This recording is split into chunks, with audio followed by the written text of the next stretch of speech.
Today we're going to continue with our upgrade process for our Synology NAS, the DS1010 Plus. Now this is a home network attached storage, and upgrading the firmware has proved to be somewhat challenging, but I found a way to get it to the next version, and I'm going to show you how to do it online, and that's coming up.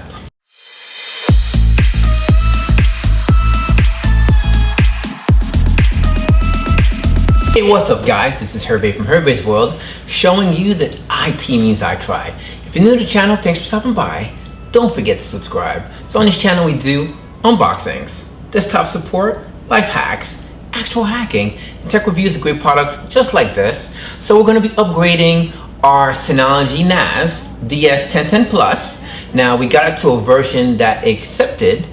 We went from 2.2 DSM 2.2 1035, and now we are at 4.0 to 1.98. Now in between there's been 6 iterations of upgrades here, but I didn't want to spare you guys. I didn't want to plague you with that. So let's go take a look at an easier way. Once you're on DSM 4.0, you're able to upgrade it very easily, and that's what this episode is about. Okay, so let's take a look. We currently see that our version is 4.0, so we're going to double click. Let me minimize this, and it'll bring us to our NAS.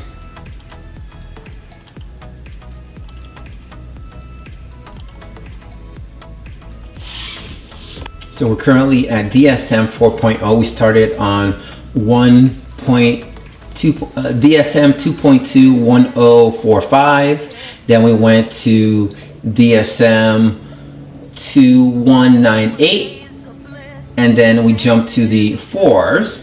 You'll see that it has a system health. It'll tell you if your station's good, the RAM, the CPU, the last backup, and when you connected. So what we're going to do is we're going to go right over here, and we're going to click on Control Panel, and we're going to go to DSM Update. So here it has the version 4.338.27, and we're going to click Download, and we're downloading the new version. So if you go and you need software or firmware, I suggest going to Synology.com and go to Download Center, and you're going to go and take a look at, try to grab the firmware from the oldest that you can and work up. So if it doesn't take it, then go one firmware back and then work forward. So if you install and it gives you a problem, if this is a new installation, format the drive. Not if you have data on it, but if it's a brand new setup, format the drive and point it to the file that you're looking for. It'll be a PAT file.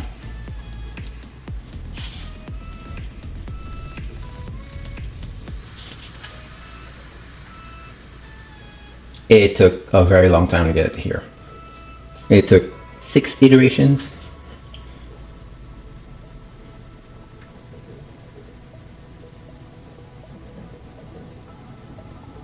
Okay, we're going to do update now. We do yes to the update, and it's preparing the system.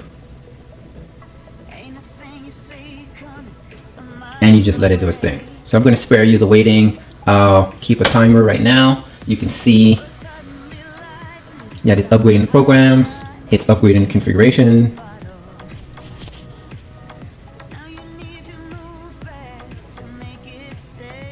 But what this has taught me is that the DiskStation manager, from when you go back from firmware from 2010 to now, there's so many changes to the system, and you want to make sure that you're upgraded so that you can get the latest feature sets and improve applications. what I would suggest is to have it so that you can check and download, not to install up by itself, but you want to be in control of the install to protect your data.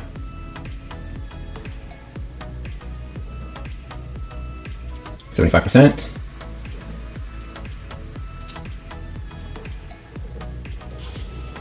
But this is a good learning environment for us. It teaches you to get creative with firmware. Some of the firmware won't take, so go back. I started with the 2.2 and now I'm at 4.3. So I have no data on my NAS, on my hard drives, so I was able to play a little bit. So this is going to take a little while. I'm going to pause this and it's going to reboot in 565 seconds. And if you take a look, it states that your DSM version is up to date. And that's going to do it for this episode. This was nice and easy, but you have to work through going to the oldest firmware you have that you can find and upgrading to the latest, which is what I had to do with my DS1010 Plus. I will catch you guys in the next one. Remember, IT means I try. Peace.